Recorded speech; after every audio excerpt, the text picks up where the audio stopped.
দিচ্ছে আপনারা জানেন। আমরা কিছুগুলো স্ট্যাটিস্টিক্স দেখতে পেয়েছিলাম। আপনারা যদি বলেন এই স্ট্যাটিস্টিক্সগুলো আসলে ওপেন যে বিএনপির গভর্নমেন্টে আসার জন্য আওয়ামী লীগের ভোট কতটুকু হেল্প করেছিল তাদের।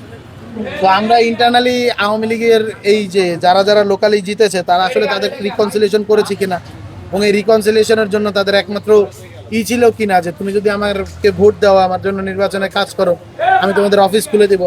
আমরা মনে হয় এইটাই, না হলে লোকাল বিএনপি যেখানে আছে, লোকাল জামাত যেখানে আছে, সেখানে তো আসলে হওয়ার কথা না, অফিস খোলার কথা না। খুলতে পারতেছে, দ্যাট মিনস ওই আসনে যে জিতেছে সে আসলে আওয়ামী লীগকে কমিটমেন্ট দিয়েছিল যে তোমরা জিতে দিলে আমি তার খুলে দিব।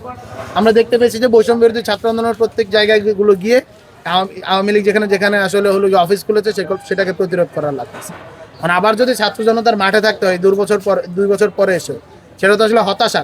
রাজনৈতিক দলগুলো কি করে আমরা দেখতে পেয়েছি যে স্বরাষ্ট্রমন্ত্রী এবং হলো গিয়ে আমাদের এলজিআরডি মিনিস্টার দুজনেই বললেন যে আওয়ামী লীগের বিষয়টা তারা আইনিভাবে মোকাবেলা করে হবে, যেহেতু এই মুহূর্তে আওয়ামী লীগ নিষিদ্ধ, সুতরাং তাদেরকে নিষিদ্ধ রাজনৈতিক দলের মতো ট্রিট করা হবে। তাদের যেহেতু কার্যক্রম নিষিদ্ধ, সেভাবেই তাদেরকে ট্রিট করা হবে। কিন্তু বাস্তবতা আমরা দেখতে পাচ্ছি ভিন্ন।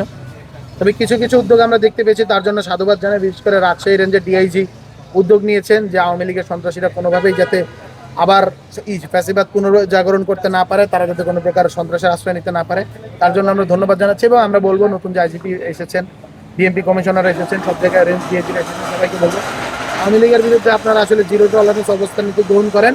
এটা যদি করেন, বাংলাদেশের জনগণ আপনাদের পাশে থাকবে। বাংলাদেশের আসলে লিটমাস টেস্ট আসলে এই মুহূর্তে ফ্যাসিবাদী আওয়ামী লীগের বিরুদ্ধে যে থাকবে, বাংলাদেশের জনগণ তার পক্ষে থাকবে। ধন্যবাদ।